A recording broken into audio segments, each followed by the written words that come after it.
Buenos días, mi nombre es Martín Brown, soy su editor general de Clinic. Les queremos dar la bienvenida a todos y darles las gracias por hacerse este espacio en días intensos, a pocas semanas de la elección. Estamos muy agradecidos de la convocatoria, estamos orgullosos de que sea transversal, de que se haya armado un panel entretenido para esta presentación que vamos a hacer junto a 3xI y Criteria sobre cómo se está em, armando este nuevo mapa electoral más alejado de lo convencional de las derechas y la izquierda y ya con perfiles mucho más específicos y profundos para analizar. Entonces le voy a dar el pase a Juan Diego Montalva, eh, periodista connotado y también el autor de nuestro newsletter Poder, para que se suscriban después los que no están suscritos. Es un imperdible todos los sábados y él va a moderar junto a Cristian y Camila. Muchas gracias a todos.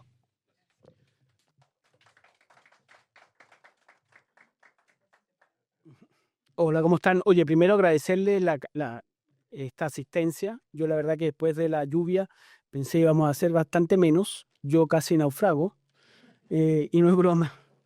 Pero, ¿cómo se llama? Para mí un gusto de verdad estar acá. Creo que el tema yo he seguido hace mucho tiempo a 3xI, he sido invitado a varios de sus encuentros.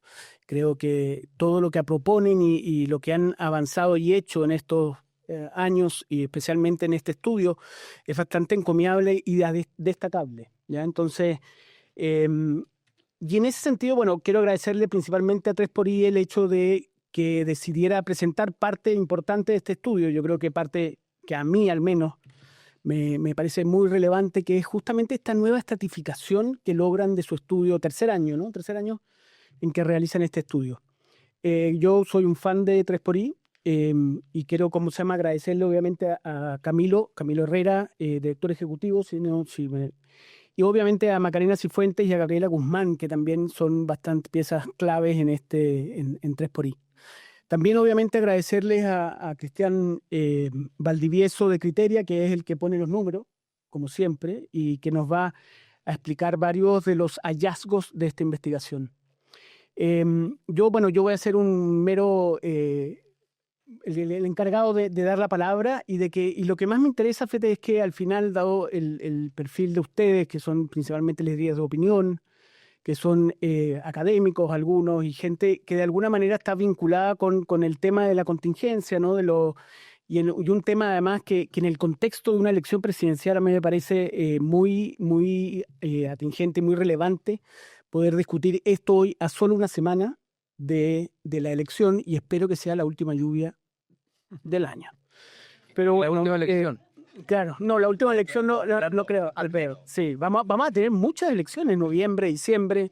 Esto recién se empieza a decantar en enero y después viene el cambio de gobierno de marzo, que el otro día en un programa, me acuerdo cómo se llama, Iván Valenzuela recordaba que el nuevo gobierno asume el mismo día que hay un concierto de AC/DC. Entonces, la verdad que yo creo que lo que viene va a tener, el periodismo tiene un rol muy relevante, muy importante, y creo que tanto de Clinic como los otros medios asociados o vinculados con el país y con la contingencia van a tener un trabajo bastante relevante. Camilo, empecemos por tu presentación. Camilo va a ser un estado de situación de la polarización política. Ellos llevan ya, como decía, 3 años haciendo este análisis. Creo que hay bastantes novedades en esta área. Camilo. Gracias. Yo voy a hacer lo más rápido posible, el estudio está publicado y simplemente quiero darles un contexto para que lo entendamos, porque lo relevante en esta mesa es pasarnos a una segunda conversación que tenemos, que es el archipiélago, que no lo hemos presentado, es algo nuevo. Pero para darles contexto en cómo se arma este es un estudio que me voy a parar porque si no, no me funciona esto. Pero...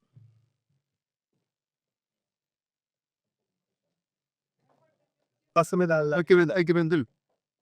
No hay que prender No es eso, pero sí la lápiz. Ahí está. Te lo voy a sentar entonces. Mejor. Este es un estudio que mide polarizaciones. Nosotros entendemos polarización como una distancia, le preguntamos a la gente que se identifica de izquierda qué piensa sobre una temática, 21 enunciados redactados de manera política, y le preguntamos a la gente de derecha. Izquierda y derecha, la diferencia, la distancia, si esa distancia se agranda, decimos nos estamos polarizando, si se achica, decimos nos estamos encontrando. Entonces, está el clivaje izquierda y derecha, pero también el estudio tiene clivajes que tienen que ver con hombres y mujeres, migrantes no migrantes, ingresos altos, ingresos bajos, mayores jóvenes, Santiago, en fin. Después tenemos una segunda parte del estudio que es la que a nosotros nos parece más relevante, que es la polarización subjetiva. Porque una cosa es la brecha de opinión entre izquierda y derecha, pero alguien de izquierda no sabe lo que piensa el derecha, tiene un imaginario de lo que piensa la derecha. Entonces, esas brechas, lo que nos muestra la evidencia, es que tienden a amplificarse. Cuando nos estamos polarizando, las brechas de opinión son más relevantes que las brechas de percepción son más relevantes que las brechas de opinión.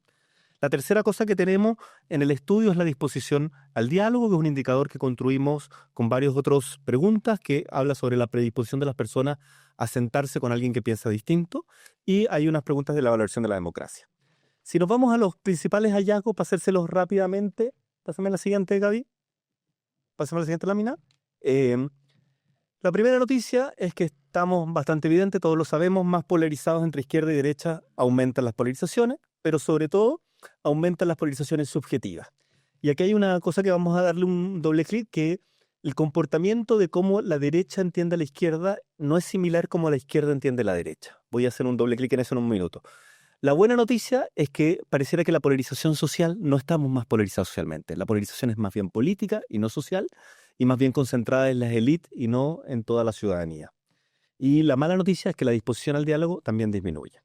Entonces, para llevarlo a cifras, aquí lo que vemos es que ahí están todos los enunciados, no los quiero leer cada uno, pero son enunciados 20 frases distintas, y la primera, el gráfico gris, lo que muestra es que son las distancias que aumentan. Uno puede ver que en 12 de las 20 frases aumenta la polarización y que solamente en 4 disminuye la polarización de ideas, la diferencia de ideas. Sin embargo, la polarización subjetiva, o sea, las percepciones que tenemos unos con otros, que vienen a sumarse a las otras, aumentan en 14 de las 20. Entonces, esto es lo que nos hace decir que estamos más polarizados entre izquierda y derecha. Pasa a la siguiente. Cuando vemos qué es lo que más aumenta en la polarización, cuáles son los temas que entre el año pasado y esto más no estamos aumentando la polarización, el primero, que no solamente es la que más aumenta, sino que también es la temática que en los 3 años que venimos mirando el estudio más nos polariza, es la visión que tenemos de las consecuencias que pasó a partir del golpe o la dictadura y el golpe militar. Entonces, durante los años de la dictadura, la economía vivió un retroceso importante. La gente que se identifica de izquierda está en un 84% de acuerdo con esa frase, ¿ah? El puntito rojo. Sin embargo, la gente que se identifica de derecha, solo un 32% está de acuerdo con esa frase. Hay 52 puntos de diferencia. Y esa distancia es 10 puntos más que el año pasado. O sea, aumenta la polarización en los temas que tienen que ver con lo que pasó en el pasado, más que en los temas de futuro. También otro que aumenta la polarización es sobre la causa de la delincuencia. La principal causa de la delincuencia es la pobreza y la falta de oportunidades.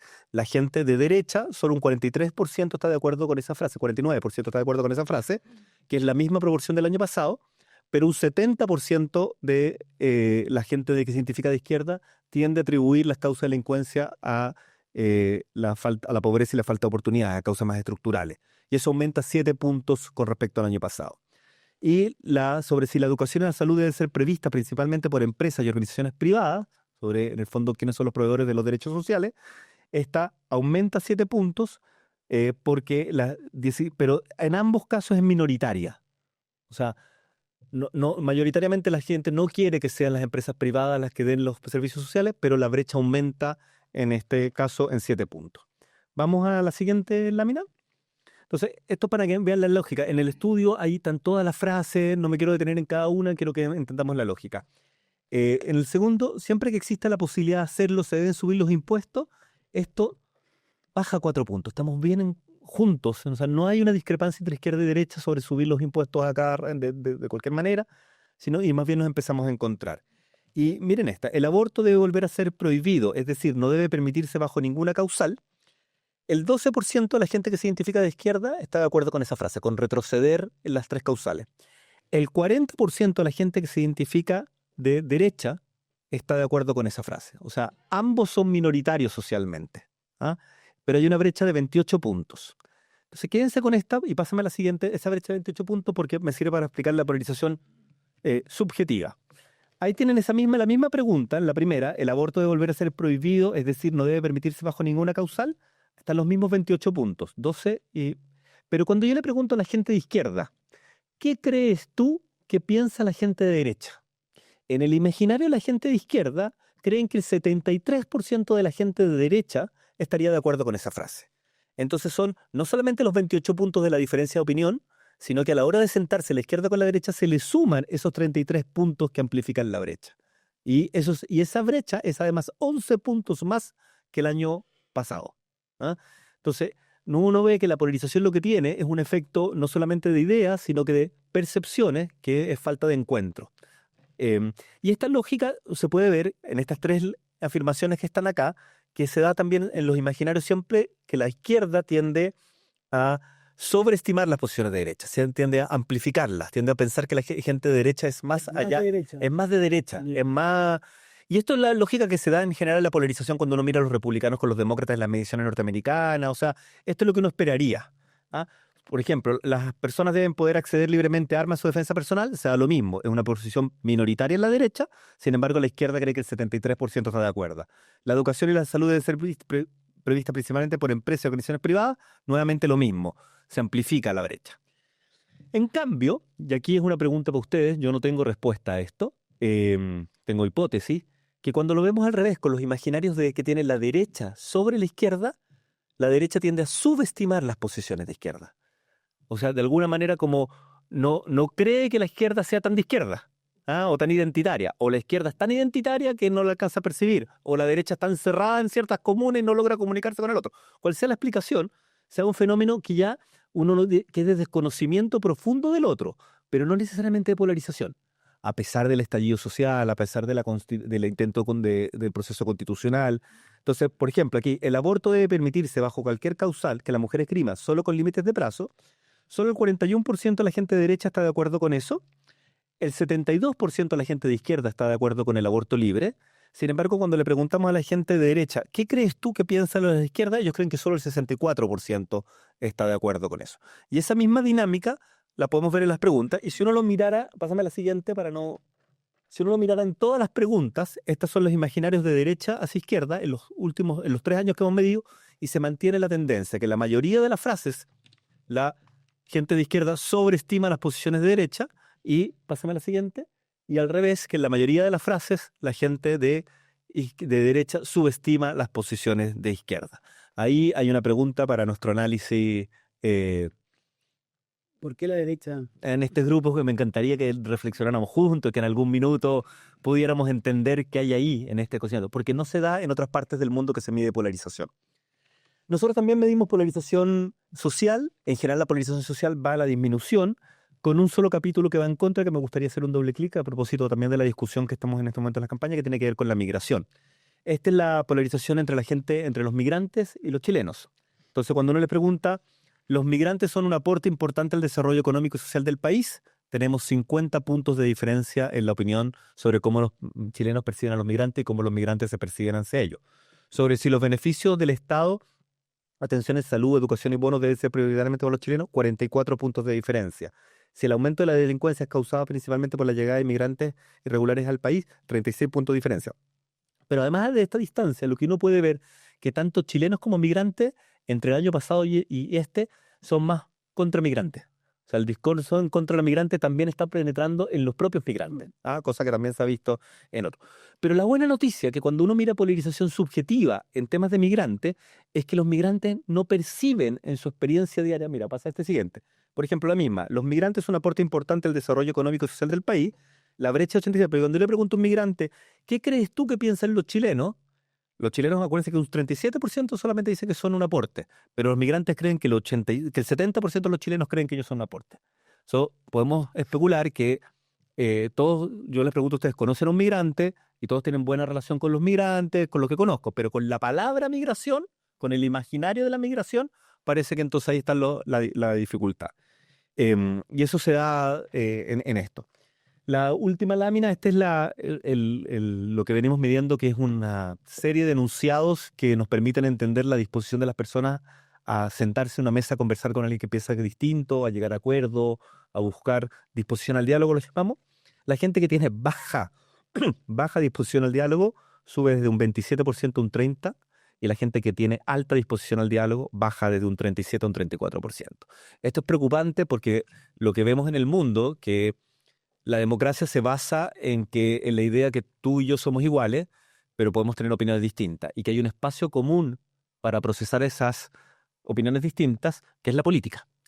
Y si la polarización es que nos vamos a los polos y el otro empieza a ser un enemigo, este espantapájaro cual yo deshumanizo y le pego etiquetas y solo no me interesa el diálogo con él, me interesa solamente convocar a mi tribu para tirarle tomates al espantapájaro, lo que empieza a pasar es que ese espacio de lo común, del acuerdo, se empieza a desvanecer.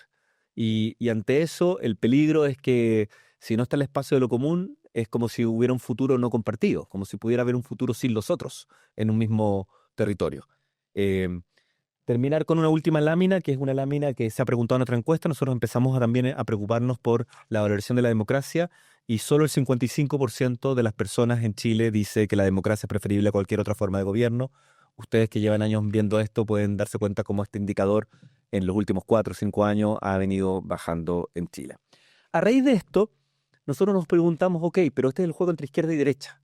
Y hay algo que ese juego no nos está haciendo tanto sentido, como que la gente no se tiende. Hay un 28% que decide no identificarse, que es el grupo mayoritario. Entonces dijimos, ¿quiénes son ese 28%? ¿Y qué quiere decir ser de izquierda y de derecha hoy día para la gente? Porque aquí una vez de discrepancia.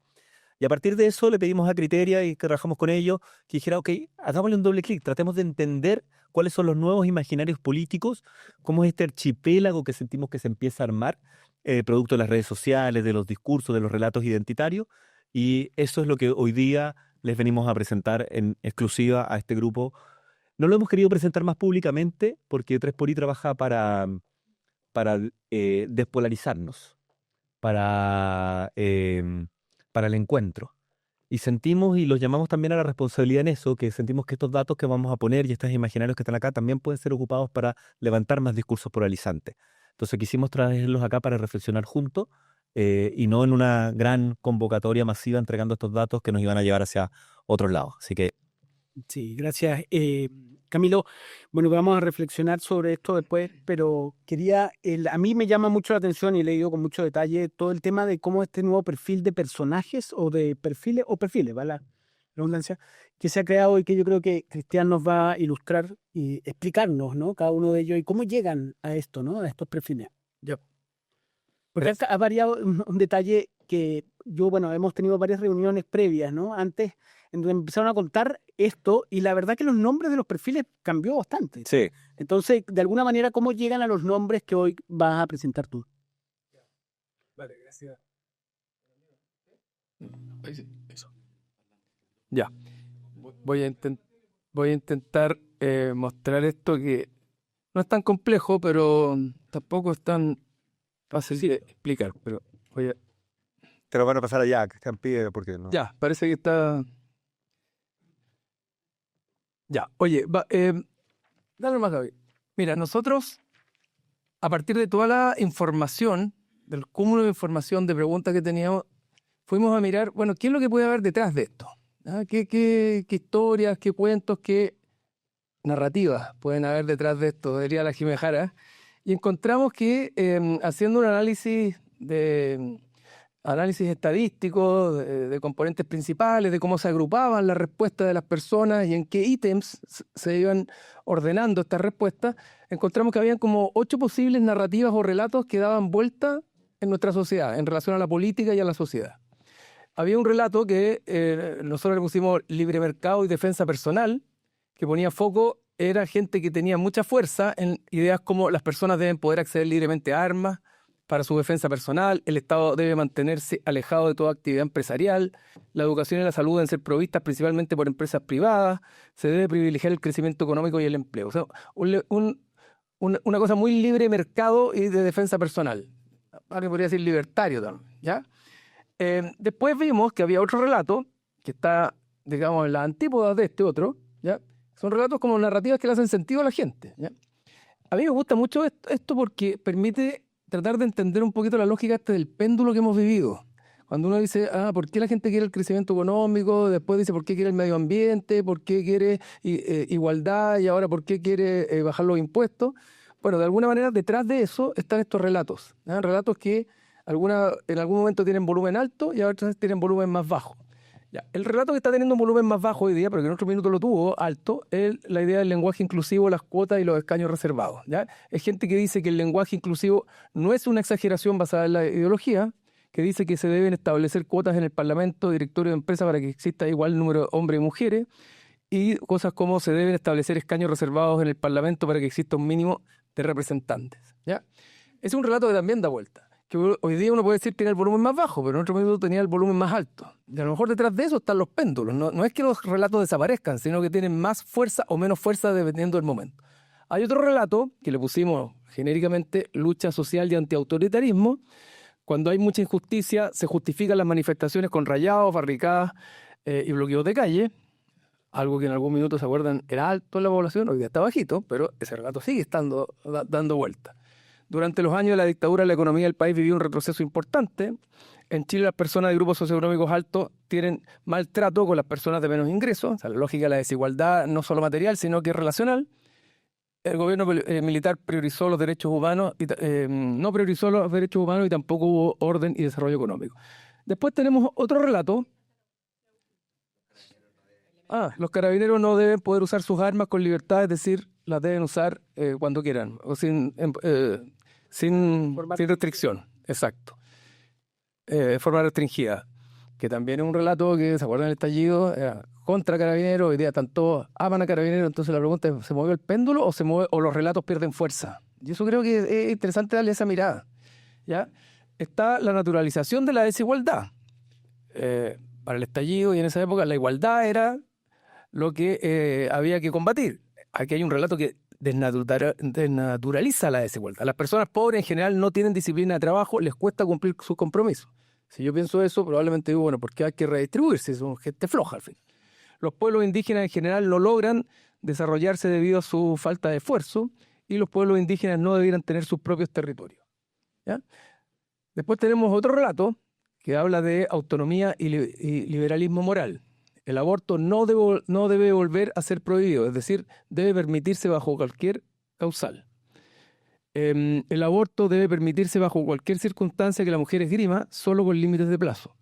Y debe permitirse el consumo recreativo de marihuana. También es un relato que da vuelta. Ojo que los relatos no es que uno se adscriba a uno u a otro. A veces conviven en uno mismo dos relatos. Y eso es lo que vamos a ver después en la segmentación. Respecto del Estado, en general aparece un relato que dice que los derechos sociales como la educación y la salud deben ser provistos principalmente por el Estado. ¿Bien? O sea, fuerte foco en el rol del Estado. Los sindicatos deben poder participar con voz y voto en los directorios de las empresas. Y por último, un octavo relato que nosotros le llamamos nacionalismo excluyente, que habla de que los inmigrantes no son un aporte importante al desarrollo económico y social del país y que los derechos sociales que da el Estado, como atención en salud, educación y bonos, deben ser prioritariamente para chilenos. Estas son algunas de las frases que definen estos relatos. Ya, y aquí está el último, el octavo, ¿sí? Que habla de la afirmación del rol fiscal del Estado. Siempre que exista la posibilidad de hacerlo, se deben subir los impuestos. No se debe reducir los impuestos con el objetivo, no se deben reducir los impuestos con el objetivo de potenciar la economía. Por lo tanto, no hay que potenciar la economía, por lo tanto, no se deben reducir los impuestos, siempre hay que estarlos teniendo al alza. Ya, estos son como los 8 relatos que nosotros encontramos y sus principales componentes o sus principales afirmaciones que le dan vida a estos relatos.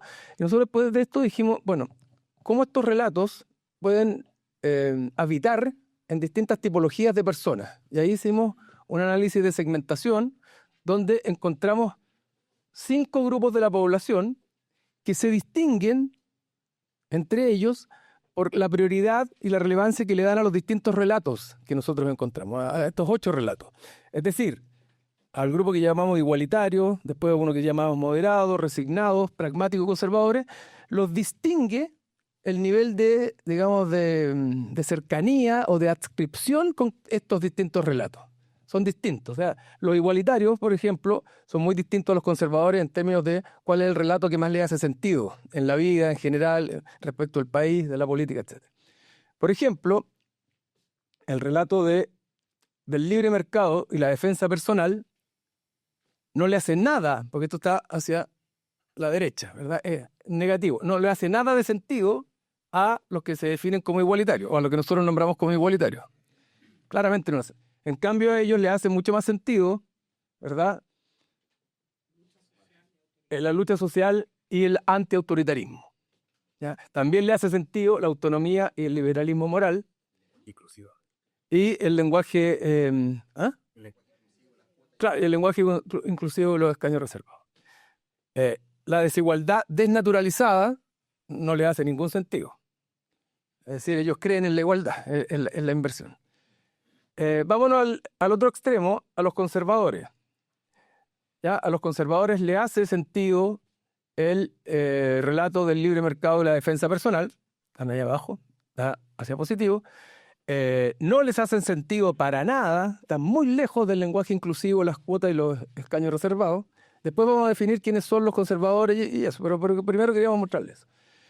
No les hace para nada sentido al grupo conservador la lucha social y el antiautoritarismo, están muy distantes de eso. Tampoco les hace sentido la autonomía y el liberalismo moral, poco sentido le hace el Estado garante y el sindicalismo, y tampoco le hace mucho sentido la afirmación del rol del Estado. ¿Ya?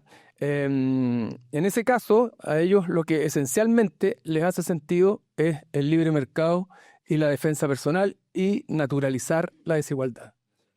Eso es como lo más fuerte, bueno, y el nacionalismo excluyente. Son los tres relatos que lo más los diferencian. Entonces, si se fijan, son 5 grupos o tipologías de ciudadanos a los cuales algunos relatos de los que vimos le hacen mucho sentido y otros le hacen muy poco sentido, y eso los diferencia entre ellos.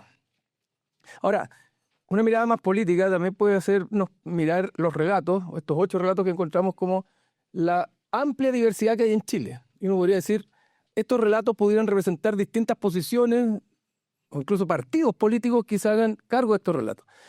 Así todo, uno dice, hay harta diversidad, pero no da para 27 partidos políticos como tenemos. O sea, puede conversar un sistema político menos fragmentado con la diversidad. Y eso creo que es interesante como mirarlo en términos políticos. ¿Sí?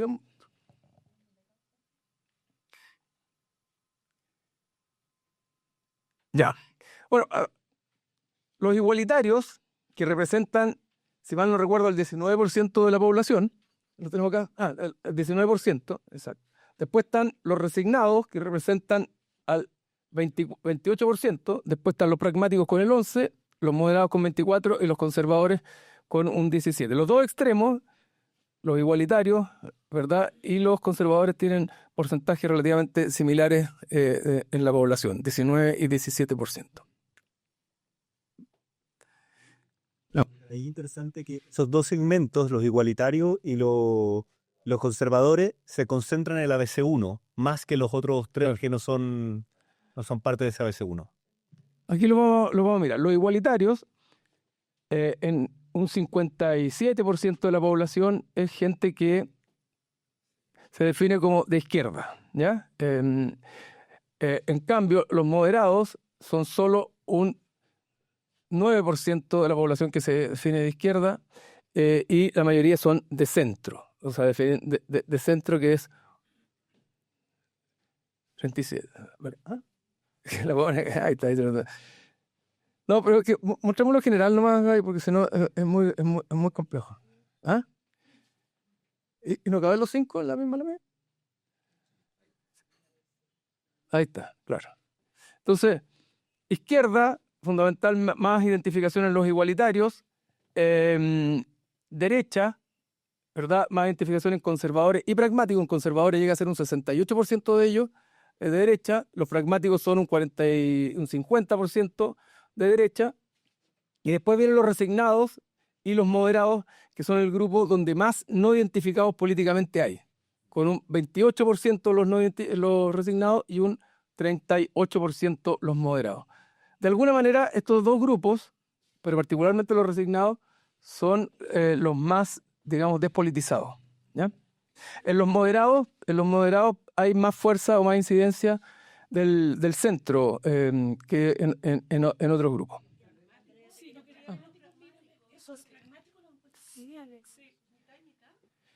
Los pragmáticos son fundamentalmente de derecha, 50%, 20% no identificados, 19% de centro y muy poquitito, un 10% de izquierda.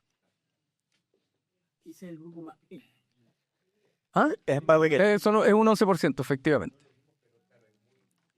Es un 11%. Es un 11%. Claro, son... No, a ver. O un ON o RN. Es un ornitorrinco. Es un ornitorrinco porque son súper libre mercado. Es el grupo que más adquiere el relato de libre mercado, pero también es un grupo que tiene el relato del rol del Estado. Entonces es algo que nuestra concepción no nos cabe. ¿Ah? Hay algo ahí como que no calza, ¿ah? Y que uno puede decir, ok, ¿qué está pasando con la construcción de relatos a través de redes sociales? Alguna explicación, porque si no, no... Podría dar lugar a un nuevo partido también. Claro. Pero son... No lo provoco. Concertación de los 90, Sí. Claro. que reafirmaba el libre mercado, pero también con mucha fuerza el rol del Estado. Sí, pero son esencialmente libremercadistas. ¿Ah? El resto es complemento. O sea, también quieren un rol del Estado, pero lo que más les importa es el libre mercado. Eso es lo más fuerte. Ese es el grupo mayoritario, sí. Sí. Veamos por qué no lo vemos en detalle. Mira, ahora, también uno puede ir al juego político clásico, es decir, desde los igualitarios hacia los conservadores, ¿verdad? Se va moviendo también el eje izquierda-derecha. ¿Ya? Es decir, mientras más, digamos, los conservadores hay más derecha, y mientras más nos acercamos a los igualitarios, más izquierda. Los igualitarios, dijimos, es un 19% de la población que reniega, estoy exagerando, pero reniega del mercado y de la idea de que uno puede usar armas en defensa personal. ¿Ya? Y sí le importa mucho el lenguaje inclusivo, las cuotas y los escaños reservados, la lucha social y el antiautoritarismo. Le importa la autonomía y el liberalismo personal y en alguna medida también el Estado garante y la afirmación del rol del Estado. Sus principales rollos, por decirlo, son, ¿verdad?, el mercado y, en segundo lugar, que se desnaturalice la desigualdad. O sea, dicho de otra manera, son igualitaristas y por eso se llaman igualitarios. Este es el grupo hoy día más de izquierda y que probablemente más empujó y más sentido le hacía el relato de que Chile era un país desigual y que en Chile la desigualdad había aumentado en los 30 años y todas esas cosas. ¿Ya? Bueno, aquí dice agrupa principalmente a personas de clase media y media alta, lo que decía Camilo en este grupo. Es una élite, más bien de izquierda, podríamos decirlo, de clase media y media alta, con mayor proporción de personas no creyentes y se caracteriza por una definida autoubicación en la izquierda, lo que lo distingue como el grupo más ideológicamente coherente. ¿Ah? Los moderados, que son un 24%, ustedes se fijan acá en la media, no se distancian demasiado respecto de su propia media, no tienen tantas desviaciones estándar respecto a la media. Entonces, ¿qué es lo que los caracteriza principalmente? Un nacionalismo excluyente, por una parte, es decir, mucha identidad local, mucha crítica al mundo migrante. Los identifica también un Estado garante y algo de sindicalismo, o sea, creen en el rol del Estado, la provisión, y también le hace sentido el lenguaje inclusivo, las cuotas y los escaños.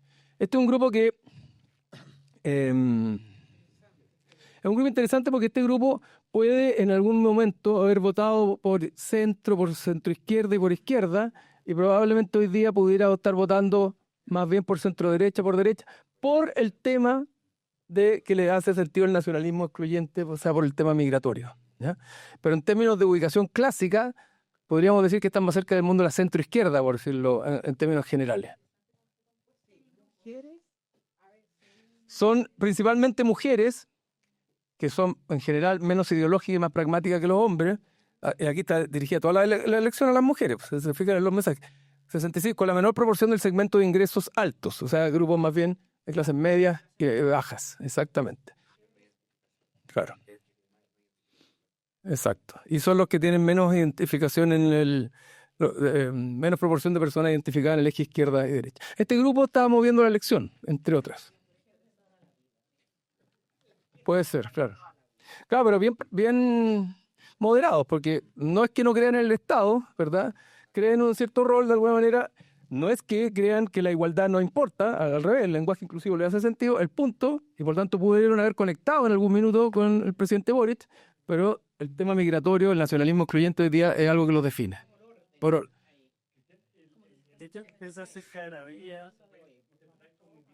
Como moderado. Si tú estás en el medio, en la media, quiere decir que no te desvías en nada respecto del promedio de la población. Claro. Entiendo, pero eso se entiende como... Menos que las preguntas en la escala Likert, la media es como ni lo uno ni lo otro, o que ni tanto ni tampoco. Que si se armó por default, Pues sí, que medio. Ah, ya no tenés esta intención. Ya, Chati, si ahora el PRI que a subir una... Nosotros llevamos todo a lo que podría ser una curva normal. Y ahí aplicamos desviaciones estándar hacia izquierda o hacia derecha. O sea, ahí en medio está el promedio de lo que piensa la población. ¿Y gente que participa activamente en política o sería, Estos son los que menos. Son más despolitizados, pero votan. pero sería el voto obligatorio de alguna manera? Yo creo que hay una proporción de voto obligatorio, otra proporción de voto que tiene cierta habitualidad, pero lo grueso creo que estos son bien pendulares en su votación. Históricamente, yo plantearía que históricamente le hacía sentido más bien la centroizquierda, pero que el problema migratorio o el tema migratorio lo lleva hoy día a tener una mirada más crítica, más centrada en el orden y la seguridad. Una pregunta, ¿el tema migratorio ustedes lo colocan o se los colocan los encuestados? ¿Cómo? No son preguntas que hacen respecto de la restricción de los migrantes, el espacio para los migrantes, la convivencia con migrantes, y son posiciones que la gente toma respecto a ese tema. Pero marca mucho.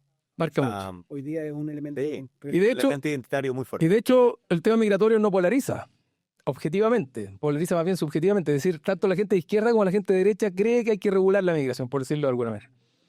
Ahora, la gente de derecha a veces cree que a la gente de izquierda no le importa regular la migración. Entonces, vamos. Ya, vamos a los resignados. El grupo 3, son 5 grupos del grupo 3. Este es un 28% de la población.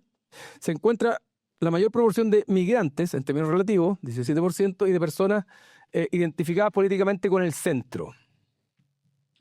Este grupo más bien se destaca por su estar en contra de la mayoría de los relatos o no identificarse con algunos de los relatos, ¿verdad? Es un grupo resignado, no le gusta el sistema actual, no le gusta la dinámica que hay hoy día, lo que no significa que no participe, pero es un grupo más bien detractor que promotor de alguna idea. Es como la gente que no me gusta esto, no, tampoco esto, ¿y qué te gusta? No sé. Pero no es un grupo que esté enojado. No necesariamente. No necesariamente está enojado, que es como la sensación que los que no participan están enojados, están resignados, como que como que no les va a cambiar la vida, lo público no les la... Hay una canción de Sabina que dice, no le pido perdón, ¿para qué si me va a perdonar porque no le importa? Como eso, ya Eso fue profundo. profundo. Claro. Y más bien uno podría... claro, y también uno podría pensar que son críticos o no se adscriben a ninguno de los relatos que andan dando vuelta hoy día en la sociedad. Porque el tema del mercado y la defensa personal están bajo el promedio en identificación con eso. El lenguaje inclusivo no los moviliza particularmente, la lucha social y el antiautoritarismo tampoco. El Estado garante y el sindicalismo menos. O sea, de alguna manera hay gente que está muy distante de la dinámica, no va a ser política, de la dinámica narrativa que hay hoy día en el país. También, Igual un poco más fuerte con las ideas de derecha. No podría decir. pero tampoco es que le hagan demasiado particular sentido. La derecho explico con distancia. Sí. O sea, yo creo que este grupo es bien importante porque de alguna manera, como uno se identifica, es el que permite bajar la intensidad política y por lo tanto este grupo es muy importante porque desactivaría la polarización desde abajo. No creo que puede desactivar porque no está con ninguno de los extremos, pero un grupo mayoritario que después me dice cosas. Claro, pero claro, de acuerdo. El punto es que es un grupo que de alguna manera no tiene mucha agencia. No está enojado, pero podría decir, no estoy ni ahí. O sea, no... Sí, claro. Socialmente, ¿qué sectores están ¿Ah? Socialmente, qué sector representa? Estos grupos están representados en los distintos sectores sociales. No hay ninguno que lo caracterice. Lo que sí hay es que hay una mayor proporción relativa de personas migrantes. Sí, pero es más también en el CDE. O sea, Hay grupos más bajos, pero no es que sea el grupo donde se concentran los grupos más bajos. Además, incluso puede haber una relación con los migrantes, la mayor proporción de migrantes que en general son de grupos más bajos. Pero bueno, pero este grupo, el grupo de los resignados, este grupo que uno también podría decir, no estoy ni ahí, no estoy ni enojado, no estoy ni ahí. exacto. No estoy, es un grupo que nosotros, de alguna manera, en algún momento, la época previa al estallido, nos acercamos a ese grupo y era el grupo que siente que las cosas no pueden cambiar. El grupo que de repente puede prender y engancharse con algún discurso también que les permita decir, bueno, esto me hace sentido. Porque no tienen una identidad clara, no tienen un relato que los movilice, pero al mismo tiempo no están ni ahí, pero no están necesariamente contentos. No estar enojados no significa no estar contentos, ni estar pasándolo bien. Resignado. Resignados. Uno podría imaginar un trabajador independiente, un Cabify, migrante probablemente, muy buena parte. O sea, aquí nosotros vemos que se concentra la mayor proporción de votos anti-elite, por decirlo de alguna manera. O sea, Parisi bebe de esta fuente, Kaiser también está bebiendo de esta fuente, de alguna manera también, obviamente, los que están fuertemente posicionados en el tema de la seguridad, pero la fuente, ¿verdad?, de la anti-elite, de la crítica al establishment está un poquito por aquí. Claro. Claro, porque es la falta de identidad también, tienen como una identidad negativa, como no me hace sentido esto, no me hace sentido esto otro, no me hace sentido esto otro, y no estoy ni ahí. Hoy día resignado, lo que quiero decir es que cuando nosotros estudiamos eso con Diego en un momento más cualitativamente hace años, es un grupo resignado pero que buscaba dónde encontrar la chispa, buscaba dónde podía cambiar las cosas. Entonces, hoy día podría decir voy a votar por Kaiser para que pase algo, o voy a votar por Parisi para que les pegue a estos otros. En otro minuto se pueden haber plegado también fuertemente a la dinámica del estallido social porque algo podía pasar. ¿Ya? Entonces, es una mezcla entre resignados y frustrados. Pero hoy día los vemos más resignados que enojados. Sí, pues ahí hay mucho voto obligado.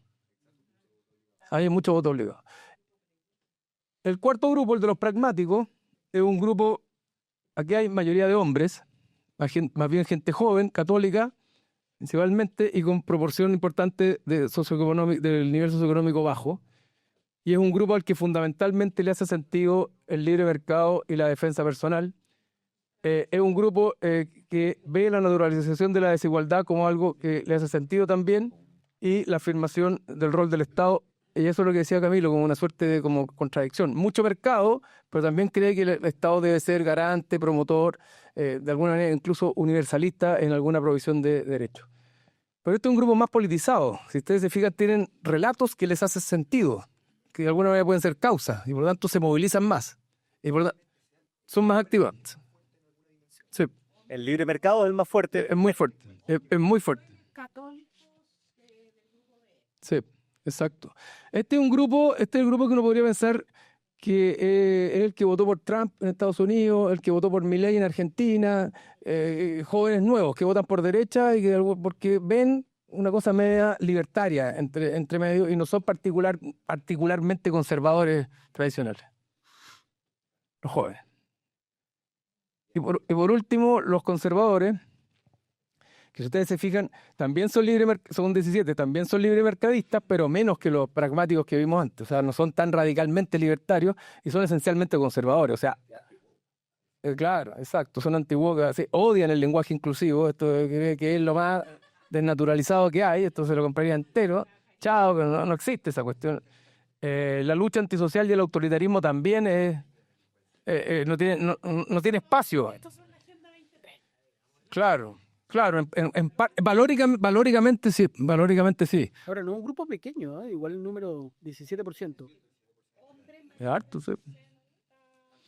Es un grupo de jóvenes. más hombre y más ABC1 y más ABC1. Pero los jubilados con buena pensión, sí. Po. Pero casi no hay jóvenes en este grupo. ¿Ah? Que casi Claro. no hay jóvenes. Aquí, en este grupo es donde Kaiser le está quitando más votos a Kast, que es como hombres mayores de 55, pinochetistas incluso, que votaron por el sí, que vamos con todo, porque ¿qué tiene que ver el lenguaje inclusivo? Que viva el anti-woke, ojalá que llegue Trump a Chile. Ese es como el tema, estoy exagerando. Pero no creen ni en la autonomía ni en el liberalismo moral, o sea, es un grupo de derecha y también conservador. Acuérdense que Trump tiene una apuesta conservadora, pues. ¿Se acuerdan que quería terminar con el aborto en Estados Unidos? Entonces este es el grupo más clásicamente conservador, que ve el libre mercado como un valor, pero no es el valor que más los define, más bien lo define el anti-wokismo, como decía Diego, no creen tampoco en el Estado garante, ni mucho menos, y también le hace sentido el nacionalismo excluyente, o sea, son bastante antimigrantes. En el porcentaje los conservadores son los minoritarios. No, los pragmáticos, los anteriores, los libertarios que decíamos como más libre mercado, estos son a ver, volvamos. Mira, los igualitarios. No, déjame leerlo acá. Vamos de izquierda a derecha para decirlo en términos generales. Los igualitarios son un 19. Los moderados son un 24. Los resignados, esto que decíamos que no estoy ni ahí, ¿verdad? Los resignados son un 28, la mayoría de la población. Estos son los que están definiendo, los primeros, los que van a definir la elección son los resignados. En segundo lugar, los moderados, que también son un 24. Después vienen los pragmáticos con un 11 y por último los conservadores, que son un 17. ¿Y los más polarizados quiénes son? Los más polarizados son conservadores y Y los igualitarios, claro.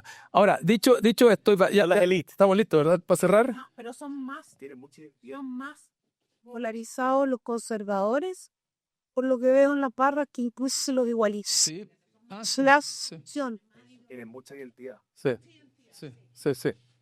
Aun cuando los igualitarios, al revés, tienen una anti-identidad en temas de libre mercado y defensa personal, muy fuerte. Acordémonos que lo que te moviliza en la vida no es solo lo que te gusta, sino también la rabia. Entonces, tienen muy marcadamente eso también como diferencia. O sea, efectivamente son los más polarizados esos dos grupos, algunos por acción, ojo por omisión, de alguna manera. Pero Ahora, ahí lo interesante es que esos dos grupos, que son los más polarizados, son también los que se concentran en el ABC1. sí, las élites. Será que las élites tienen un discurso polarizante versus que el resto de las clases tiene un discurso más de necesidades. Claro. Exactamente. Ahora, por último, decir también que estos grupos, uno dice, ya, pero es que yo no soy ni lo uno, ni lo otro, ni lo otro. Claro, no es que esto sea, uno pertenece a un grupo y por lo tanto es excluyente de lo otro.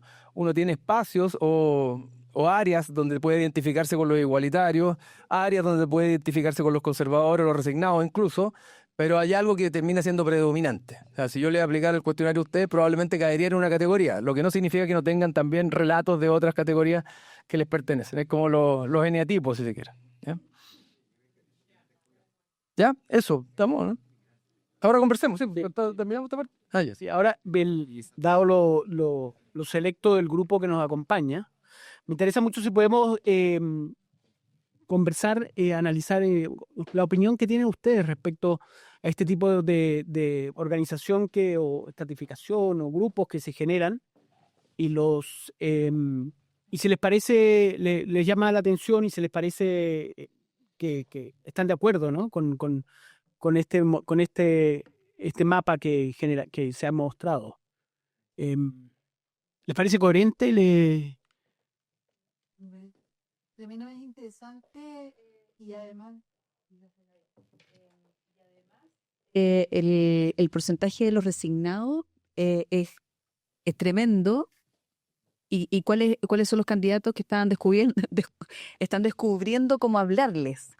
¿No? ¿Dónde les está llegando?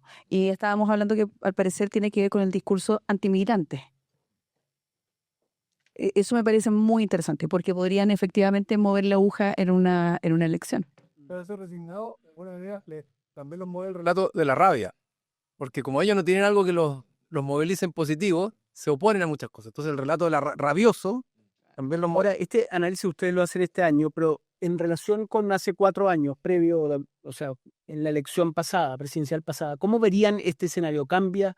¿Hay realmente actores relevantes nuevos? ¿Los temas cambian?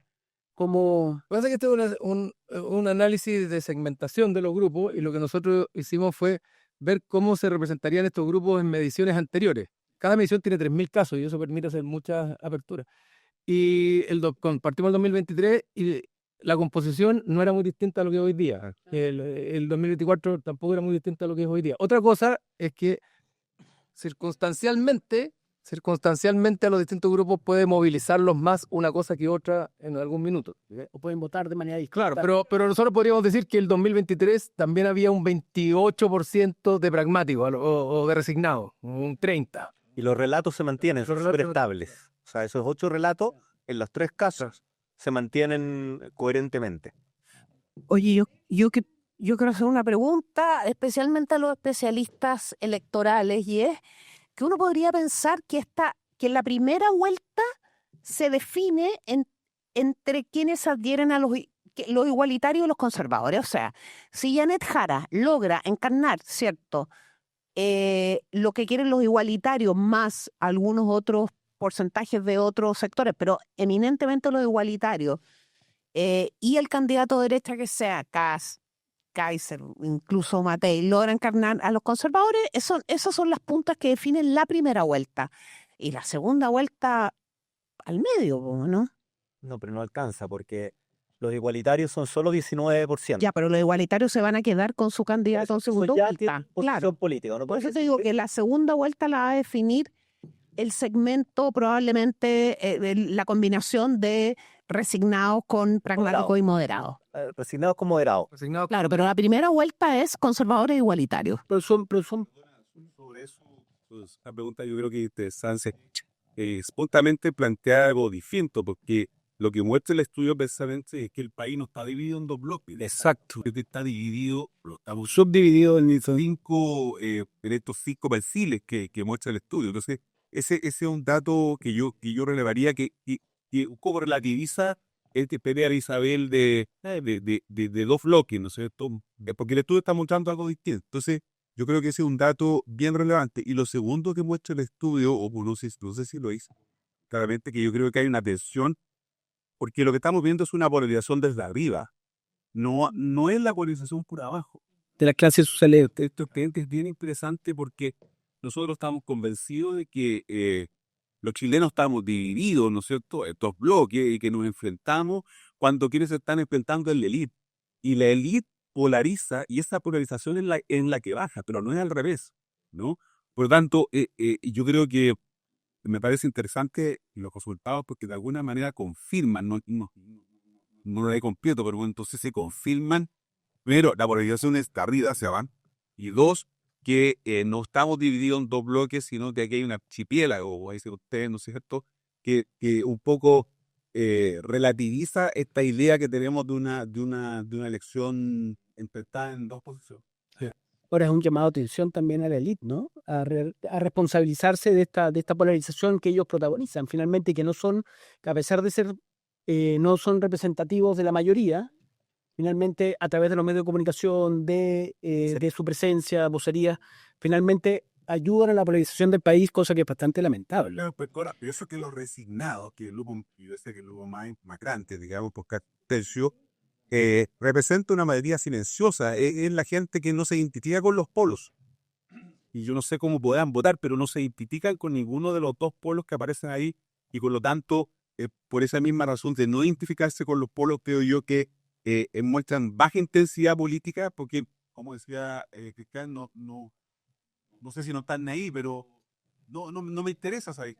Y no hay algo que los movilice tampoco, no hay un relato particular. Es la persona que Y el no movilizarme, el único problema es que al no movilizarse deja espacio para que la polarización siga siendo por arriba. Exacto. Porque como no se mueven y están ahí, dejan que la élite es la que siga polarizando y encarando estos discursos de odio, de enfrentamiento, de disputa, cuando en realidad eso no está ocurriendo nada. Oye, súper interesante, sobre todo para empezar a perfilar eso que teníamos como dudas, ¿cierto? De qué está hecho este centro. La gente que se identifica al centro porque es moderada o porque rechaza a los extremos y cómo está constituido, ¿no? Entonces, primero, es súper interesante porque empieza uno como a ver de qué está hecho. Quiero saber un poco más, Cristian, Diego, quizás, cómo fueron perfilando la gente y cómo fueron agrupando las categorías, porque me parece súper interesante. Por ejemplo, aquí igualitarios, conservadores y moderados vendrían a ser como categorías de principios, ¿no? Soy igualitario, soy conservador, soy moderado. La idea de los pragmáticos es una categoría funcional y la idea de los resignados es una categoría emocional. Entonces, ¿cómo fue este camino de nombrarlos con signos distintos, digamos, de acuerdo a niveles distintos? Y sobre todo, ¿cómo fueron eligiendo las cajitas en torno a los cuales los midieron para entender un poco? A ver, los nombres siempre son arbitrarios. ¿Cachai? O sea, a lo mejor cada uno de ustedes podría pensar un nombre distinto y alternativo y todos podríamos encontrar que son mejores. O sea, es absolutamente arbitrario y por eso tampoco es que le hemos dado tanta entidad pública. Además, en un escenario político electoral donde esto podría haber sido como aprovechado por algún grupo porque es cosa de cruzarlo por intención de voto y otras cosas. Y segundo, como en toda segmentación, estos son criterios de homogeneidad en opiniones de los distintos grupos y heterogeneidad con el otro grupo. Claro, exactamente. No es que un grupo sea 100% una cosa y nada de lo otro, sino que los distingue cierta distinción respecto a los otros y los hace suficientemente distintos respecto a los otros. Y después de eso uno le pone nombre, ¿no? ¿Te fijáis? Es decir, lo que los distinguen son la adscripción en cierta magnitud o no de los distintos relatos, ¿verdad? Y después de eso uno define cuáles son pueden ser los nombres de cada uno. De hecho, los moderados, los resignados, alguien podría haberle puesto frustrados también. Y en algún minuto le llamaban frustrados. Porque como no tienen un relato, desenganchado, también lo llamamos desenganchado. Porque como no tienen algo, como decía Marco, que los movilice, más bien los moviliza la crítica a todo lo que hay hoy día existente. Y si uno agarra todos los relatos, de alguna manera todos ellos conectan en alguna medida con la política contingente, la inclusión, la diversidad, el rol del Estado, el mercado. Y ellos como que sienten que están excluidos de esta conversación. Y lo otro interesante que dice Marco, que esto permite mirar la política en el eje izquierda y derecha, si ustedes quieren, pero en un espectro más ancho, más amplio. Entonces, por ejemplo, es posible que Janet Jara ya tenga en el bolsillo el 19% de igualitario, de todas maneras, o sea, no me cabe duda, y está llegando a su piso, y si llega al 30% es porque tomó moderados y quizá algo de pragmático. Y es posible que en la derecha, que está en una primaria que nadie se explica, pero está en una primaria, tengan por lo menos 35 puntos entre pragmáticos, conservadores y algo de resignados, la disputa que tienen internamente. La pregunta que uno también se puede hacer acá pensando ya en el 11 de marzo es, ¿qué va a pasar con estos resignados? Que probablemente van a terminar votando en mayor proporción, estimo yo, por la alternativa derecha, porque están enojados y porque viven en función de la contingencia. ¿Qué pasa si no hay rápido delivery? O que la sensación de que la seguridad no mejora, o que la economía no crece. Claro. No es una adscripción a una ideología, ni a un partido, ni a un candidato. Es más bien una negación del otro. ¿Te fijáis? ¿Puede generar un malestar o puede cambiarse? O sea, puede cambiarse? Al año elegido el gobierno. Es un grupo que puede no darle ni siquiera un mes de luna de miel al próximo gobierno. Y es el mayoritario. Hola. Una pregunta de la menor. ¿Tan de yo concepto que derecha que yo? No, esa es la pregunta directa, ¿no? Es una escala de 1 a 5, donde 1 es de izquierda y 5 de derecha. Y también con la alternativa de no me identifico, ¿no? Sí. Mi consulta es cómo se puede estimar la polarización de personas que no se identifican con el prohibidor. Nosotros jugamos con la polarización entre izquierda y derecha, y los que no se identifican participan de lo que hemos definido como la polarización social, es decir, hombres con mujeres, migrantes con chilenos, adultos con personas jóvenes, gente de la región metropolitana con gente de otras regiones. Pero esa pregunta fue la que nos llevó a hacer este estudio. Fue tratando de entender eso, claro. que entendemos que ese juego de izquierda y derecha no agarra la polarización, sobre todo en tiempos de redes sociales, que la polarización ocurre más bien con relatos, y eso es lo que, con identidades. Claro, y eso es lo que lleva a que el estudio tenga que tener 3.000 casos para poder tener muestras suficientes en la gente de izquierda. Ahora, cuando dice izquierda, incluye centro-izquierda, y cuando dice derecha, incluye centro-derecha, como un todo. Oye, y una diferencia, porque los requerimientos lo hacen público, y por el decimante de los procedimientos, ocupan a 21. En este caso. Buena sugerencia. Esa, Pardo con su comentario. No, muy buena, muy buena. ¿Podríamos hacerlo? Ahora, por eso es social. Es cierto. A mí me tocó, tuve la exclusividad, pero en un momento se intentó, me mostraron que por razones obvias de seriedad no. Pero vi como unas imágenes, unos muñecos, ¿no? Eran como en los que trabajaron de alguna manera como ilustrando el perfil del personaje, y era bastante impresionante. Obviamente aquí no está. No, hicimos, déjame contarles eso, pero hicimos, como tenemos todos estos datos de cada uno de estos segmentos, hicimos 5 agentes de inteligencia artificial, con los cuales tú le puedes llamar bot. Con los cuales tú le puedes preguntar en cada uno de los temas de contingencia nacional, ¿qué opinan esos 5 agentes sobre cada una de las cosas? Y la verdad es que el tipo de respuesta que tú tienes y la coherencia del personaje, tú los empiezas después a ver. Te empieza a aparecer el almacenero, conservador. Entonces, hay un juego ahí. Nosotros lo que queremos hacer al final es que nosotros vemos que tenemos que entrenarnos en conversar con gente que piensa distinto. Entonces, la invitación, lo que estamos tratando de desarrollar a partir de esto, es un entrenador de conversaciones con inteligencia artificial que te permita a ti identificarte en alguno de estos lugares y proponerte una conversación con alguien que esté en otra posición tuya, pero una conversación empática. Y eso es el tipo de cosas que vamos a empezar a desarrollar con este tipo de cosas. Sí. ¿Tienen alguna forma? Porque creo que lo que va a ser más interesante de esto es ver qué tanto fluye. Toda la gente va como mutando de un lado a otro.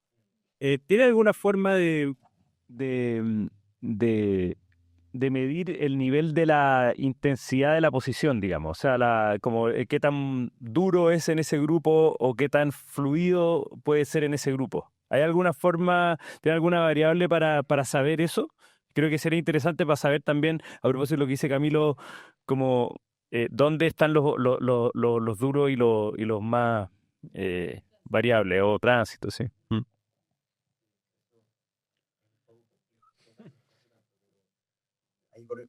En el fondo es lo que tendría que uno observar en el mapa de dispersión de los clústeres, quién está más en el centroide, ¿no? Como cuando se arma el clúster. Hay como una masa donde se agrupan alrededor. No todas estas personas piensan igual, de hecho ese es el promedio. Y el promedio, como que cada una de estas cosas la podríamos ver como que complementan el eje izquierda-derecha. Teníamos un eje nomás y teníamos que ponerlos todos en una fila. Acá, bueno, lo estamos poniendo en un mapa de 8 dimensiones, que en verdad, pero si lo dejamos en 2, va a haber como unas islas, digamos, donde se agrupan alrededor de un centro. Y lo que estamos mostrando ahí es el dato del centro. Pero en realidad, nosotros elegimos este número 5 porque nos hacía sentido y porque uno también observa que los grupos te hagan sentido. Y entonces tienen un tamaño que depende de cuánto. Si yo quiero hacer 3071 grupos, cada uno va a ser un grupo, entonces se acercan como por cercanía en pensamiento. Pero claro, alrededor de todas estas dimensiones están cerca, pero no necesariamente son iguales y hay algunas que se van acercando mucho más a un grupo. Hablar en términos políticos, estoy pensando electoralmente también, súper estratégico a qué fue como cambiar de alguna manera y a convencer y a quién nos va a convencer y dirigir tu campaña. Claro, pues en cada grupo hay sujetos emblemáticos del grupo, pero el grupo se representa más o menos similarmente. Y lo que sí puede ser interesante es hacer seguimiento de cuán estables son estos grupos y cuánto van agrandándose o achicándose. Ahora, ¿por qué nosotros, y esto ya a algunos se le habrá ocurrido, pero ¿por qué entre otras cosas no quisimos hacer público esto antes? Porque dada que es una segmentación que tiene una dimensión política importante y que está articulada en torno a relatos que hacen sentido a la sociedad, si alguien armara estos bots de inteligencia artificial, tú podrías haber armado una campaña y decirle a los resignados, ¿qué quieres? ¿Qué quieres que diga? ¿Cómo quieres que hable? ¿Qué te parece de esta opinión? ¿Te gustaría que yo empezara a hablar de pena de muerte? Imagínate lo que puedo decir. O sea, tenía una dimensión que pudiera haber sido un poco perversa en una dinámica, dependiendo de quién lo agarrara, ¿te fijas? De hecho, justo iba a tocar ese tema, ahora que estamos entrando en la segunda vuelta, uno podría, de hecho, fácilmente con la publicidad, con la propaganda en Meta, uno podría generar estos mismos arquetipos y tirarle propaganda específica a cada uno de ellos y además que pueda ser contradictoria. Como un candidato X que pasa segunda vuelta puede hablar de pena de muerte a un grupo en específico y al otro hablar de lo contrario a la pena de muerte y así con todos los temas. Y eso se puede hacer y se está haciendo, de hecho. Claro, por eso creo que quisimos darle más carne a esa parrilla. Danilo Herrera trabaja en el comando de la candidata Jara, así que si dice que ¿cómo se llama? Que se está haciendo, no es menor. No es menor el No, sí, se hace eso. Lo que pasa es que esto le puede dar mayor especificidad al mensaje, pues ese es el tema. Oye, no sé si les pasa a ustedes, pero trataron de ubicarse en los no sé, les era lo que decir, pero sí, ¿no es cierto? La pulsión inmediata de saber dónde queda cada uno de nosotros, ¿no? Pero ningún perfil, a mí me pasó que Portugal, como dice, pero me pasó que ninguno perfil era el 100% de las asignaciones que correspondían a ese perfil. Pero hay algo que es interesante, no está acá, pero en el informe más detallado que va a salir, no sé si lo van a publicar o lo van a poder ver, los perfiles igualitarios y conservadores en general tienden a tener niveles de acuerdo muy cercanos al 100%. O sea, son dos perfiles muy, muy fuertes, muy duros, muy identitarios.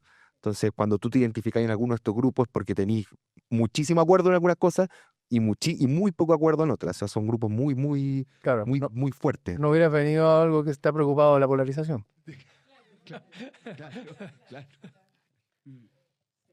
¿Cuántos de los resignados de con nueve, cuántos serán desesperanzados? Porque los apáticos es difícil que... Dos nombres que estuvieron en la palestra cuando discutíamos los que nos proponen. Podrían haber sido apáticos, desesperanzados también. Una innovación posible y esa propuso preguntar por emoción. Tanta actividades, porque nosotros vimos recién, por ejemplo, que los resignados, el diario interesante, dice, uno podría pensar que es el trabajador independiente, ya sea pyme o el Uber, porque, por ejemplo, no cree mucho en el libre mercado, o sea, siente que le hace una trampa al capitalismo, pero tampoco en el lenguaje inclusivo. Te fijas, no le importa el sindicalismo, o sea, él es un trabajador independiente, no tiene una relación con eso. O no cree en el valor del sindicalismo. O no cree, claro, en eso. Y tiene, o sea, tiene un perfil también respecto de lo que hace, su entorno de todos los días. Eso es interesante. Y el migrante, porque mira el nacionalismo excluyente. Y entre los moderados y los resignados, una de las grandes distinciones que hay es promigrante y no migrante. Y muy excluyente, cosas antes de llegar a rezar, que es o migrante o vive muy separado.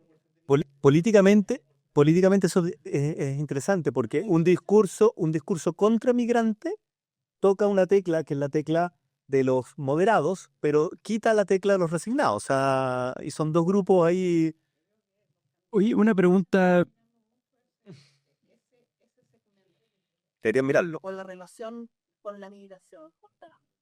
Una pregunta, no sé si es metodología, pero en el fondo, ¿cómo controlan un poco porque están buscando un promedio dentro de los que responden, pero puede no ser podría ser el caso que Chile tenga ciertos indicadores que está muy tirado para una posición? O sea, en verdad en Chile somos súper libre mercado. Entonces, el promedio es medio engañoso porque igual en términos comparativos es medio de derecha igual. Entonces, ¿cómo se expresa o cómo se controla por eso para saber? Porque quizás pueden haber posiciones que en el promedio de la población de la muestra, digamos, calce y suene como centro, pero en verdad está medio corrido. Entonces, ¿cómo se maneja eso? Efectivamente, el cero es el promedio de la población. O sea, este cero del nacionalismo excluyente es bastante nacionalista y bastante excluyente. No es una posición contra los migrantes, es una posición principalmente contra los migrantes.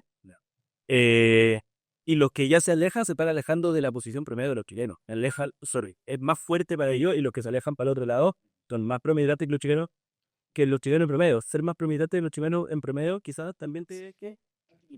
De hecho, hicimos un ejercicio para lo que tú dices, que antes de los clústeres tú tienes la gente que se identifica de izquierda, de centro, de derecha y los no identificados. Que no seas no identificado no quiere decir que no tengas posiciones políticas en las distintas afirmaciones. Entonces pusimos las distintas afirmaciones y fuimos viendo si el porcentaje de aprobación en los no identificados, si se parecía más al de izquierda, al de centro y al de derecha, y si los fuimos pintando de colores. Si se parecía más al de derecha lo pintamos azul, más de centro amarillo y más rojo. Y el resultado es que tú miras las columnas así y son casi, no hay ningún rojo, son todas centro o azules. Sí. O sea, uno puede decir los no identificados en esta lección, en este momento, tienen un relato mucho más cercano al centro o hacia la derecha. Claro, y también esta segmentación tampoco te permite ver, por lo que te explicaba Diego, cuán a favor o en contra de la migración somos, o cuán importante es la seguridad en promedio. No, porque la media es relativa a la población, ¿no?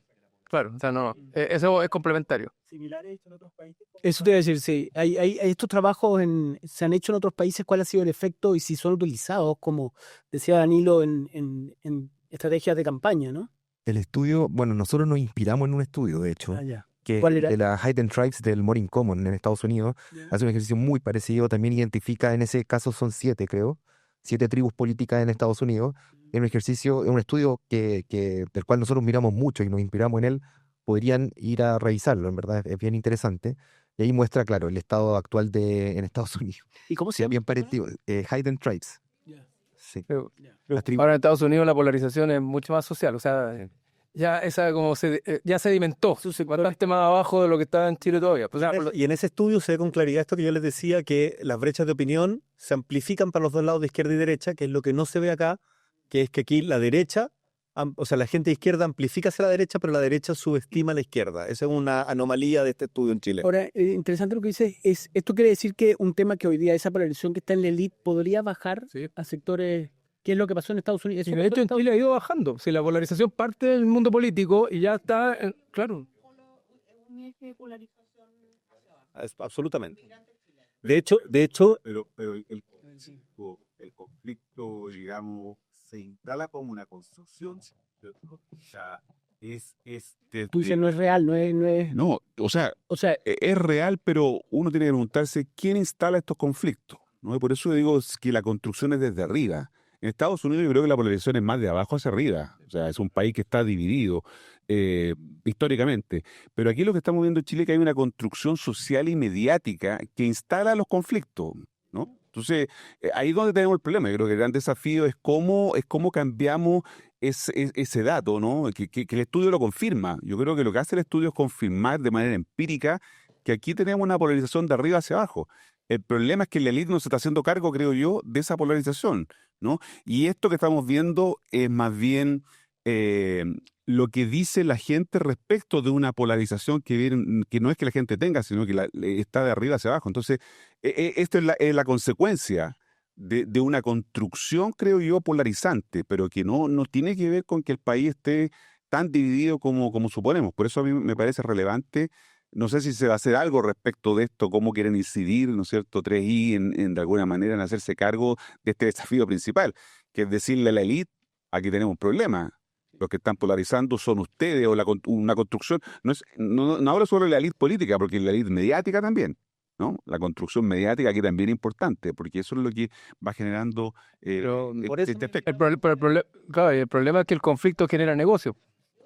Claro, porque el conflicto genera negocio en la política, genera negocio, la lógica identitaria, la fragmentación política, el sistema electoral, pero también mediáticamente el conflicto, y el mundo de las redes sociales también lo ha empujado, el conflicto es mucho más atractivo. Si en la televisión clásica era rojo contra negro, imagínate, hoy día es rojo contra negro, contra verde, contra todo. Entonces es jodido porque la polarización es un negocio.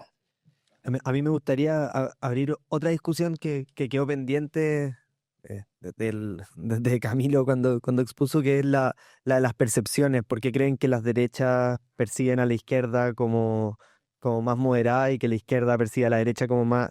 Y también que yo creo que sería un buen ejercicio para el siguiente, para seguir profundizando sobre los perfiles, el ver cómo se autoperciben estos perfiles en sí mismos, porque me da la impresión, o sea, hoy en día tenemos tres candidaturas que son conservadoras ideológicamente y que se expanden mucho más allá de ese 17%, y por otro lado tenemos una candidatura que está por sobre lo igualitario, pero me da la impresión de que muchos moderados, o sea, muchos que se creen moderados en verdad son igualitarios, y muchos que se creen conservadores en verdad son moderados. No sé si tienen esa impresión. O sea, hay gente que en lo superficial puede decirse conservadora, pero al final cuando le ponen estos enunciados, cuando le ponen el desarrollo, es mucho más moderada de lo que en verdad ellos mismos se piensan. Oye, sobre la primera pregunta, la segunda no tengo idea. El tema de la percepción de la derecha... Nosotros lo venimos mirando hace 3 años y hemos estado con esa pregunta. Entonces, claro, una aplicación son las vocerías a nivel, y se da lógico que las vocerías, en esto que dices tú, Marco, de izquierda y derecha, las vocerías en el fondo tienden a extremar las posiciones. Entonces nosotros le preguntamos a la gente de derecha qué opina, no a los líderes mediáticos en vocería qué opinan. Y hay una diferencia, y entonces uno podría explicar que la percepción de la izquierda hacia la derecha está explicada por ese tipo de cosas, por falta de encuentro con el otro. Lo que es curioso es al revés. ¿Por qué la derecha subestima a la gente de izquierda? Entonces uno diría, ok, una explicación posible es que la gente de izquierda es muy identitaria, muy, muy extrema, entonces como que cuesta llegar a eso. La otra explicación es que la derecha vive en una burbuja, ¿ah? Y que no se relaciona con el otro, y que además la relación tiende a ser relaciones de poder. Entonces cuando estoy relacionado con el otro y yo tengo poder, el otro no me dice lo que piensa. Pero ambas tienen la preocupación de que hay un desconocimiento profundo de cómo piensa el otro. Y eso es lo que, contestando a la pregunta de Marco, ¿qué hacemos nosotros? Por eso hacemos los encuentros. Los encuentros 3xI lo que buscan no es que la gente cambie de opinión, es que yo al juntarme con un otro que piensa distinto y lo escucho para entender, lo que hago es que las percepciones se acercan a las opiniones. Y entonces entiendo que el otro está más cerca y es más posible construir un futuro común. Pero la explicación así de por qué este fenómeno se da en Chile y no se da en otras partes del mundo, yo la verdad es que no tengo explicación así que uno pudiera agarrar y me encantaría que la conversáramos, que surgieran tesis, posibilidades, investigación. Los datos de este estudio son abiertos, así que cualquiera los puede mirar. Podemos poner a estudiantes a mirarlos, a construir. De repente hay una cosa donde nosotros agrupamos izquierda y centro-izquierda. ¿Qué pasa si no agrupáramos izquierda y centro-izquierda y las miráramos separadamente? Puede que aparezcan cosas ahí bien interesantes, y lo mismo al revés. Mira. Allá. Hola. Dos comentarios. Respecto a los perfiles, solo una duda, que con todas estas posibilidades de partidos pymes que hay con esta segregación, ¿ven algún incentivo para que nuestra élite política cambie el sistema político o en verdad conviene mantener las cosas como están porque da mucho para comer? Y respecto a la discusión de por qué la derecha percibe tan moderada a la izquierda, yo creo que el efecto mecánico de gobernar, cuando tú gobernáis, moderáis el discurso y las vocerías de los partidos de izquierda son más moderadas. Por eso el profe Artés, por ejemplo, nos suena tan radical cuando yo diría que una porcentaje importante de la base de la izquierda piensa como el profe Artés. Entonces, yo creo que ese mismo efecto mecánico pasaría si este estudio lo hacen en un gobierno de derecha. Vamos a verlo. Vamos a ver, pero yo intuyo que por ahí también pasa una cosa. Tú das por hecho que... No, está bueno la tesis. Me gusta. No. Bueno, Eso me haría incluso hacer pensar de que el discurso del presidente Boric en la elite aparece mucho más extremo, pero la gente común y corriente de derecha no les parece tan extremo. O sea, les parece extremo en términos relativos, pero no lo creen, no lo ven tan extremo. Claro. Oye, son tantas las cosas que uno quisiera, o sea, hay que mirar de nuevo y estudiar y digerir las exposiciones, las 3 exposiciones. Pero mira, algunas cosas. Primero, pasamos desapercibidas, ¿cierto? El aumento de la desafección de la democracia. Eso va a tener un impacto. Yo creo que tiene más que ver con la poca comprensión de lo que significa la democracia, porque también en los perfiles yo veo una adhesión muy grande, por ejemplo, al Estado garante.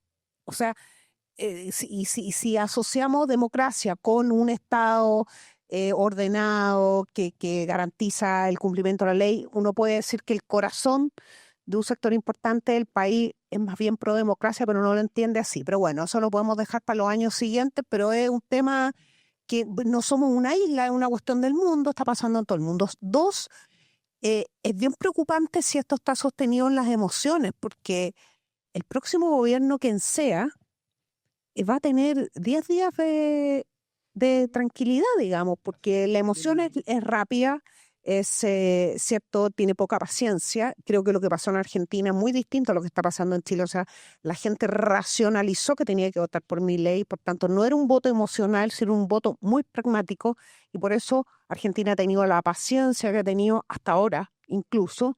Eso no es lo que está pasando en el país. Nosotros somos muchísimo más independientes y apegados al capitalismo en general que en Argentina. Eso lo encuentro bien preocupante. Dice, somos más emocionales.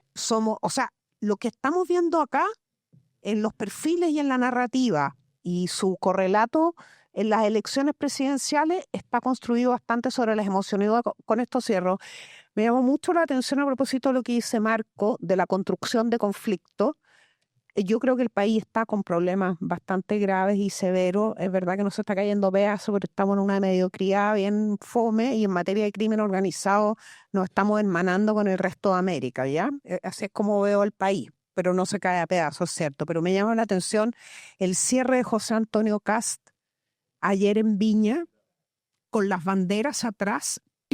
Y el vidrio. Y ¿cómo lo leo yo eso? Yo leo que él le dice al país, tengo tanto carácter, me tiene tanto miedo el crimen organizado, porque saben que a partir del 12 de marzo los voy a perseguir, que van a querer matarme. Entonces, es un mensaje rápido, cortito, pero es construir, ¿cierto?, algo que nosotros afortunadamente en Chile no tenemos, que es mandatarios o candidatos expuestos a un atentado. Eso no lo tenemos en el país. No digo que no pueda ocurrir, ojalá no, pero no es la realidad. No somos México, no somos Colombia, no somos Estados Unidos, que han matado al menos a un presidente de la República. Hasta ayer no era. Entonces, yo quiero resaltar, Y por eso lo de Marco. que lo de Marco es que eso puede ocurrir. Entonces, yo así Ahora, como, ¿tú viste la diferencia que marca él respecto a los otros candidatos? El único que a mí me da una rabia siniestra eso, porque a pesar de que trabajo en opinión pública, yo creo que a muchos nos duele la manipulación de la opinión pública y las emociones y los miedos, pero tengo que decir que desde el punto de vista de la estrategia política es brillante. O sea, no sé quién ha hecho algo mejor que eso últimamente. Es el problema de la polarización que rinda. Yo creo, fíjate que a mí de todo esto, no, y lo que dice Marco, justamente el hecho del rol de la élite y la pregunta tanto para Pamela, Martín, para mí es cuál es el rol de los medios de comunicación en esta polarización, ¿no? Creo que hay una responsabilidad que yo creo que tenemos que interiorizar, o sea, tenemos que adjudicarnos la obligación o el compromiso de tratar de ver con cuidado cómo participamos de esta polarización en la élite, ¿no? Y que los medios de comunicación tienen un rol muy importante y relevante en esa polarización. Sí, quería traer a colación que hace un par de días de estudio también, gracias Gaby, pudimos compartirlo en la Universidad de Chile y justamente el panel era de periodistas, ¿no? Y esta responsabilidad de alguna manera que tú traes a colación era parte importante de ese conversatorio. Y las personas periodistas destacadas, una de las cosas que más ponían énfasis era cómo finalmente la legitimidad periodística, si bien podía todavía tener un nivel de confianza en la población importante, hoy día también está respondiendo frente a un riesgo de cómo sostener el modelo de negocio que tenía antes el periodismo, ¿no? Por lo menos el periodismo masivo. Entonces, se encuentra en esta encrucijada de, no sé cómo ponerme porque me da lata, pero finalmente se encuentra en esta encrucijada de cómo hacer este periodismo serio que no quiere jugar a las polarizaciones, sin embargo, no venden. No tiene la suficiente cantidad de link, de corazoncitos o de que al final en los espacios más editoriales te están pidiendo para que se justifique que las marcas inviertan en esos medios. Y ahí también la responsabilidad de las empresas, porque también, o sea, esto es una responsabilidad de todos. Si los periodismos, los medios, nosotros hicimos 8 capítulos de Vota por la Niñez con cada uno de los candidatos. Los subimos todos a las redes sociales. Hay 7 candidatos que tienen más o menos 15.000 visualizaciones y hay uno que tiene 100.000 visualizaciones, o sea, que tiene 10 veces más. ¿Y cuál es? Kaizen.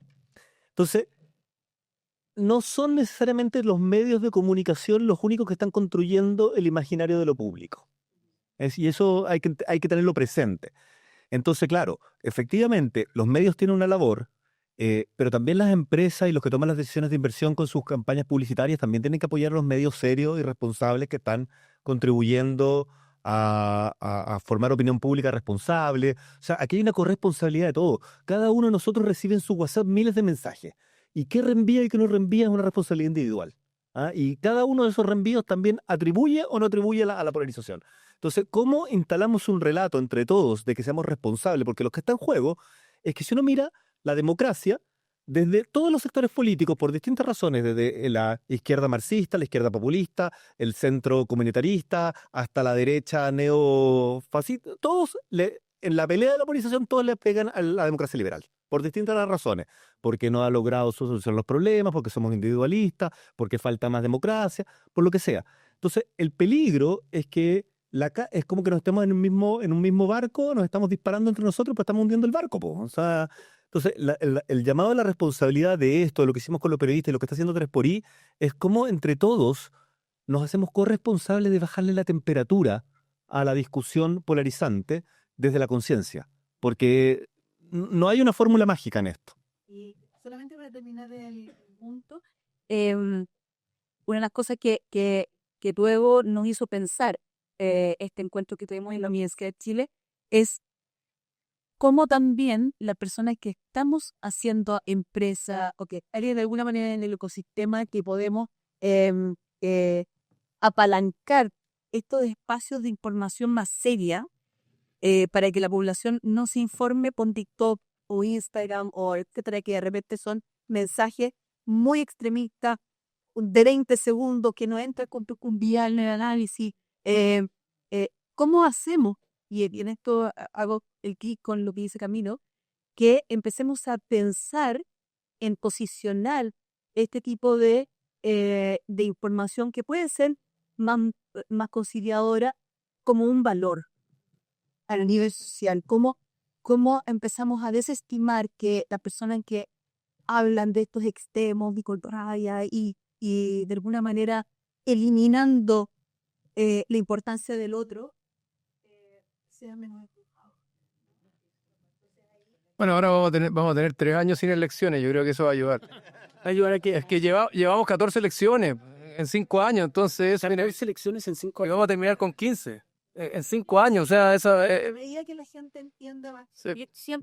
Chile es un país, yo creo, vivo con vocación de prosperidad. Que aquí quiera que le vaya bien, educar bien a los hijos. O sea, en general hay un patrón de vida más o menos compartido. Y en la medida yo creo que el país vaya entendiendo que la estabilidad, la no polarización en la que está inversiones, oportunidades, en fin, yo creo que puede ir racionalizándose un poco hacia allá, pero en general la política por esencia es conflicto. Tenemos de cambiar los puntos de conflicto, los ejes del conflicto. Pero no, era interesante también tú hacer esta, porque es cierto, porque el ideal desafío, tú lo decías, Camilo, es cómo desactivamos los antagonismos, ¿no? De qué manera. Pero yo creo que la principal responsabilidad también es cómo reconstruimos un espacio común donde las diferencias, estas siglas que aparecen acá, puedan ser parte del pluralismo democrático. Y mi sospecha es que la élite debe hacerse cargo de esto solo cuando está presionada, como el 19 de noviembre, cuando oyeron a firmar, ¿no es cierto?, el 19 de noviembre. Sí, el acuerdo de los parlamentarios. Fue el único momento en que dijeron ya, aquí no nos ponemos de acuerdo o esto desaparece.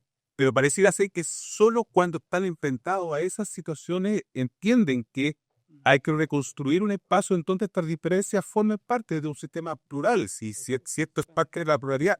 Pero por eso yo digo que es complicado, porque junto con resolver los antagonismos tenemos que hacernos cargo de reconstruir este espacio en donde efectivamente la pluralidad democrática se expresa.